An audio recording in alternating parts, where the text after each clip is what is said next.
महासचिव गोरामुमो दार्जिलिङ ब्रान्च, उहाँ Subarna Rai, executive member Darjeeling branch. विशेष आज हामीले यहाँ प्रेस गिल्डमा आउनुको कारण चाहिँ के हो भन्दाखेरि म पहिला माफी चाहन्छु, मैले संस्था नै भन्नुपर्छ नाम। एउटा संस्थाको प्रवक्ताले माननीय सांसद राजु विष्टलाई जुन एउटा उपनाम दिएको छ त्यसलाई हामी कडा शब्दमा खण्डन गर्नका लागि विशेष यहाँ भेला भएको छौँ। मैले संस्था भन्नुको कारण चाहिँ उहाँहरू अहिलेसम्म इलेक्सन कमिसन अफ इन्डियाको नजरमा एज अ पोलिटिकल पार्टी रेजिस्ट्रेड भइसक्नु भएको छैन र जुन दिन उहाँ रेजिस्ट्रेड भएर आउनुहुन्छ त्यति बेला सायद हामीले पोलिटिकल पार्टी भनेर मान्नुपर्छ होला एज पर नियम हो भने। यहाँनिर एउटा उपनाम दियो, ती व्यक्तिहरूले दिए जसले चाहिँ मै खाऊँ मै लाऊँ र मैले नै पाउनुपर्छ भन्ने जुन एउटा विचारधारा राखेर 2017 को जन आन्दोलनलाई कुल्चेर एउटा जनताले नकारेको जिटिए व्यवस्था भित्राएर प्रशस्त रूपमा भ्रष्टाचार गरेर जनताको नाममा आएको पैसामा कटमनी उठायो। साथै शिक्षित बेरोजगार युवा युवतीहरूको निम्ति भनेर आएको प्रशस्त स्कुलहरूको कोटाहरूमा अग्रिम पंक्तिका नेताहरूले अपोइन्टमेन्ट पहिलो किस्तीमा पाउने उनीहरूले पाए। ती पार्टी जसले पहिला पार्टी थिए अहिले संस्था बनेको छ, ती व्यक्तिहरूले सांसद राजु विष्टलाई जुन बाँदरको उपनाम दिएको छ, वास्तवमा बाँदर ती व्यक्तिहरू हुन् जसले जनताको नाममा आएको हक र अधिकारलाई लुचेर आफूहरूले खाए। ज्वलन्त उदाहरणको रूपमा हेर्छौँ भने जसले सांसद राजु विष्टलाई बाँदरको संज्ञा दिए, उहाँ स्वयंले नै बाँदरे प्रवृत्ति देखाएर आरकेएसपी को टिचर अपोइन्टमेन्ट उहाँले लिनुभएको, जो चाहिँ एउटा शिक्षित बेरोजगार जनताको लागि आएको। ज्वलन्त उदाहरणको रूपमा हेर्छौँ भने कालिम्पोङको एसयुएमआई को पनि हामी हेर्न सक्छौँ अहिले फिलहाल। तर रावणहरूको लागि, श्रीलङ्कनहरूको लागि त्यति बेलाको हनुमान चाहिँ बाँदरै देखे। सांसद राजु विष्ट दार्जिलिङ पहाड र भारतीय गोर्खाहरूको हनुमान रूपी सांसद हुन्। भ्रष्टाचार र अब फेरि जिटिएलाई जबरजस्ती स्टेटसँग मिलेर चुनाव गराएर जनताको आकांक्षालाई कुचल्नको निम्ति एउटा ठुलो षड्यन्त्र बुनेका थिए। हनुमान रूपी सांसदले त्यो जिटिएको लङ्का जलाएपछि भयभीत बनेका साथीहरू हुन्। सांसद राजु विष्ट वास्तवमा बाँदर होइन, तर बाँदर भन्दा पनि उच्च दर्जाको उहाँ हनुमान हुन्, जसले चाहिँ राम, हामी पहाडलाई र गोरामुमोलाई राममाथि विश्वास छ। राजु, अमित शाह र मोहन घिसिङमाथि हामीलाई पूर्ण विश्वास छ, हामीलाई आस्था छ र भरोसा छ। यही रामले नै पहाडको यसपालि निकास गराउँछ। अनि म माननीय सांसदज्यूले उठाउनु भएको जुन संसदमा उठाउनु भयो कि जिटिए खारेज हुनुपर्छ, जिटिएको चुनाव रोकिनुपर्छ भन्ने जुन माग उठाउनु भएको छ, त्यसलाई जेएनएलए पार्टी हामी अफिसियली, हामी स्ट्रङली हामी त्यसलाई सपोर्ट गर्छौँ। साथै गभर्नमेन्ट अफ वेस्ट बेङ्गललाई पनि हामी अपिल गर्न चाहन्छौँ, जिटिए ट्राइपार्टाइट टक मुताबिक बनिएको जिटिएको एग्रिमेन्ट साइन हुँदाखेरि वान अफ द विटनेस गृहमन्त्री स्वयं पनि हुनुहुन्थ्यो र यसपालि भारतको गृहमन्त्री स्वयंले नै अक्टोबरमा दार्जिलिङ पहाडको समस्या समाधानको लागि टक सुरुवात गर्नुभएको छ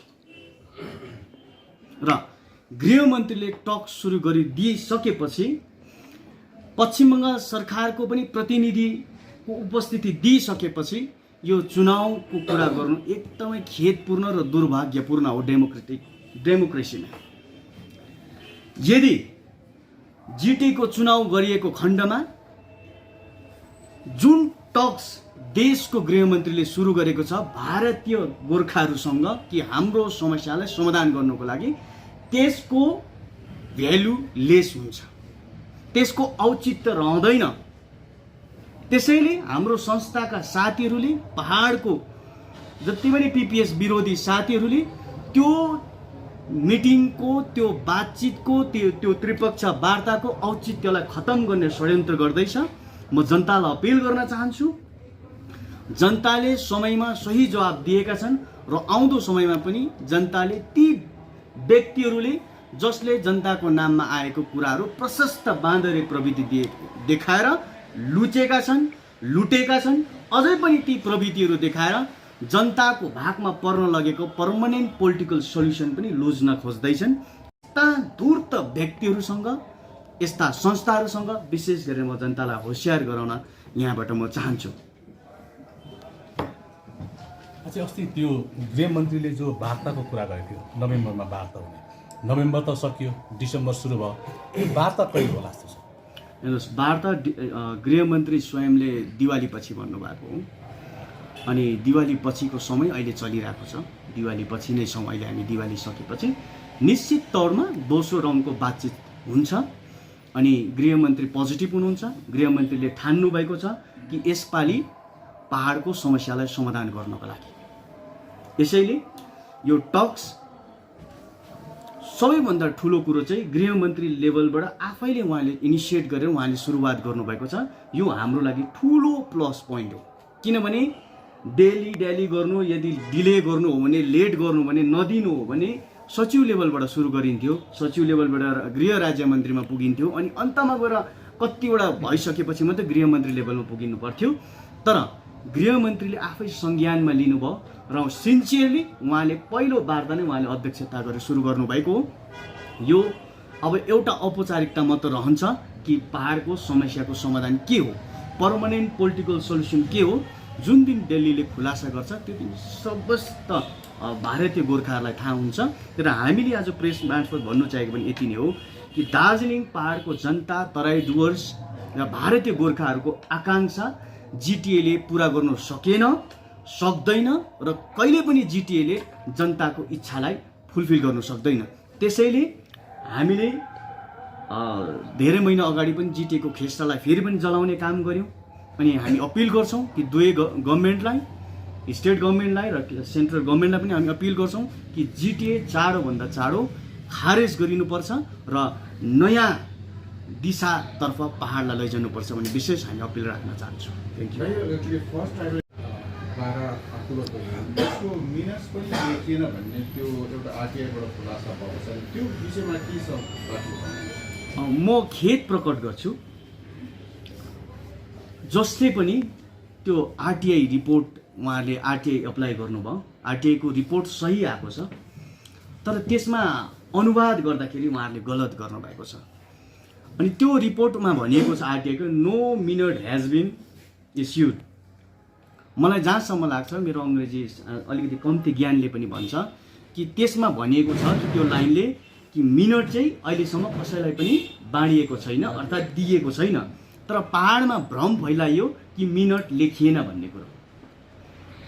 गृहमन्त्री बस्नु भएको मिटिङमा ट्राइपार्टाइट टक हो, 100% मिनट लेखिएको छ, तर आरटिआई कार्यकर्तालाई किन दिएन त्यो गृहमन्त्री स्वयंले जान्नुहुन्छ।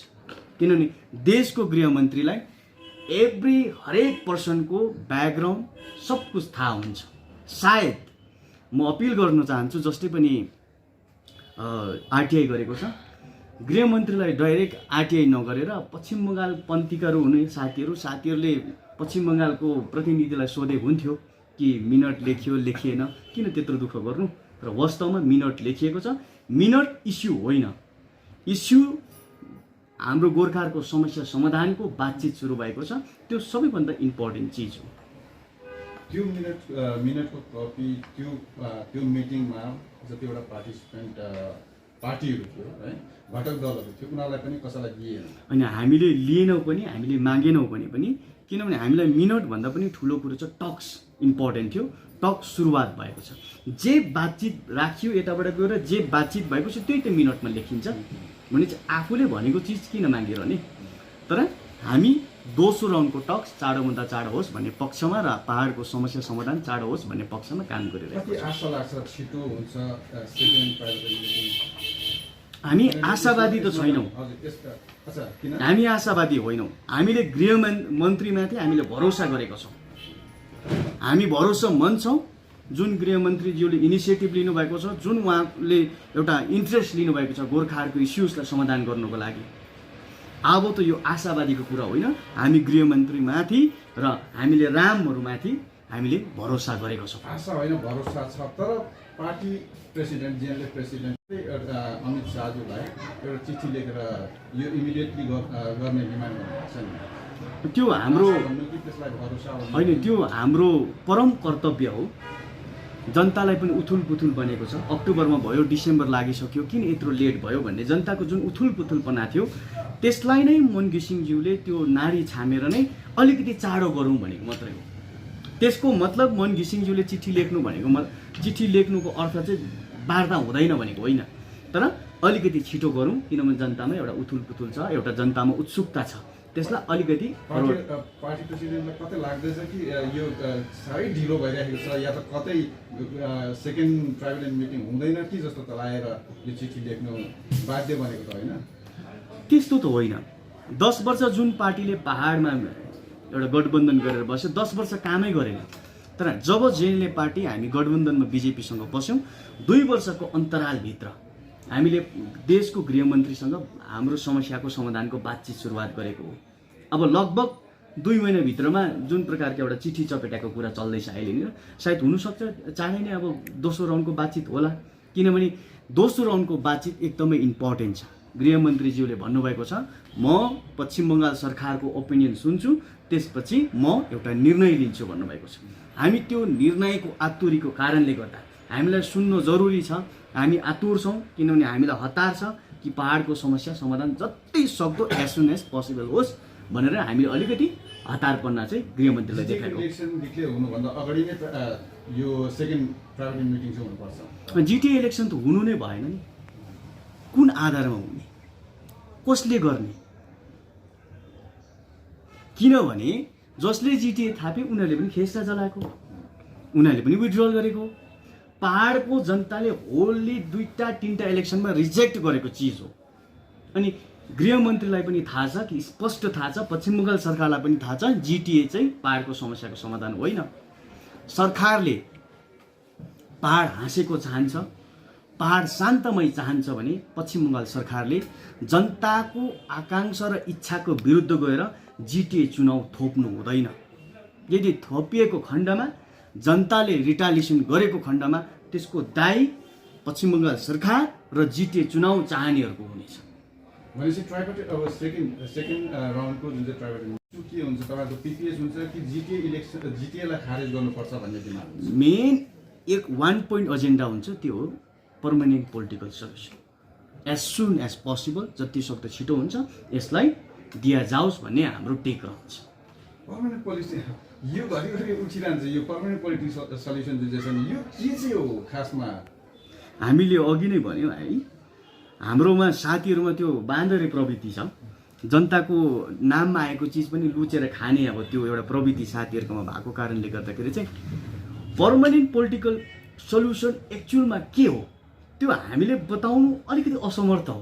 किनभने हामीसँग चाहिँ सपार्ने भन्दा पनि बिगार्ने दाउमा धेरै साथीहरू बसेको छ। त्यो कुरा थाहा पायो भने बिग्राछ, 100% बिगार्छ। किनभने दिल्लीको त्रिपक्ष वार्तालाई बिगार्नको लागि जबरजस्ती जिटिएको चुनावको माग गरिरहेको छ।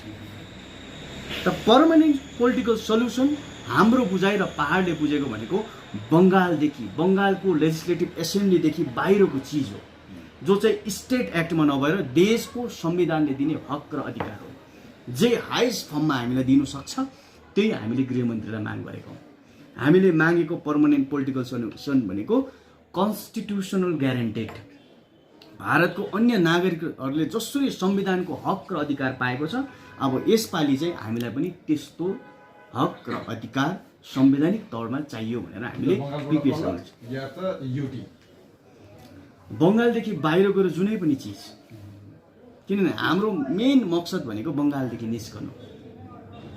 यसैले हामीले गृहमन्त्रीज्यूलाई पहिलो राउन्डमा सब कुरा हामीले स्पष्ट रूपमा राखेका छौँ अनि राजनीतिमा कतिवटा कुरो हामीले अलिकति गोप्य पनि राख्ने पर्ने हुन्छ, जनता जनार्दनबाट यसो प्रेस मिडियाबाट पनि हामीले भलाइको लागि, राम्रो चिजको लागि, राम्रो कुरोको लागि कतिवटा कुरो चाहिँ हामी खुलासा गर्न सकिरहेको छौँ। बङ्गालदेखि बाहिरको जुन चाहिँ व्यवस्थाको कुरा गर्नुहुन्छ त्यसको नाम तपाईँले गोर्खाल्यान्ड नै दिनुभएको छ कि नर्थ बेङ्गल राज्य दिनुभएको छ? हेर्नुहोस्, त्यो डिसाइड गर्ने त दिल्ली हो। आज मलाई भन्यो भने म गोर्खाल्यान्ड माग्छु, हामी त माग्ने हो नि, तर दिनेको के छ मान्छे बुझौँ न त। गोर्खाल्यान्ड तपाईँहरूले भन्नुहुँदैछ तर स्टेट बिजेपीको प्रेसिडेन्टले हिजोअस्ति मात्रै जलपाइगुडीबाट त्यसको एगेन्स्टमा उहाँको त्यो धर्म हो। पश्चिम बङ्गाल बिजेपीको प्रेसिडेन्टले गोर्खाल्यान्ड हामी सपोर्ट गर्छौँ भन्यो भने बङ्गालमा बिजेपीको धरातल खुस्केर जान्छ, बङ्गालमा बिजेपीको स्थिति खराब भएर जान्छ। त्यो उहाँहरूको बाध्यता हो, त्यसलाई हामीले नजरअन्दाज गर्दाखेरि। तर हामीले कुरा कोसँग राख्यौँ, पश्चिम बङ्गालको स्टेटको बिजेपी प्रेसिडेन्टसँग होइन, देशको माननीय। अब यहाँ कम्पेरिजन गर्दाखेरि पनि स्टेट प्रेसिडेन्ट भन्दा पनि देशको गृहमन्त्री सर्वशक्तिमान देखियो नि त। शक्तिमानलाई नै मागिसकेपछि अब हामीले अरू सानसानो कुराहरूलाई अलिकति नजरअन्दाज चाहिँ गर्नुपर्छ जस्तो लाग्छ। इस्यु हाम्रो गृहमन्त्रीको अगाडि पुगेको छ, बातचित सुरुवात भएको छ, अब उहाँले निर्णय गर्नुहुन्छ, त्यसपछि पहाडको भलाइ हुन्छ र हामी चाहन्छौँ। र सांसदज्यूले पनि लोकसभामा कुरा उठाइदिइसक्नु भएको छ र जनताको पनि विरोध सडकमा छ, डेमोक्रेटिक वेमा जुन प्रकारको जनताको त्यो ओपिनियन छ जिटिएको विरुद्ध, निश्चित तौरमा दुईटै सरकारले यसमाथि सुनवाई गर्नेछ भन्ने हामी विशेष आशा राख्दछौँ।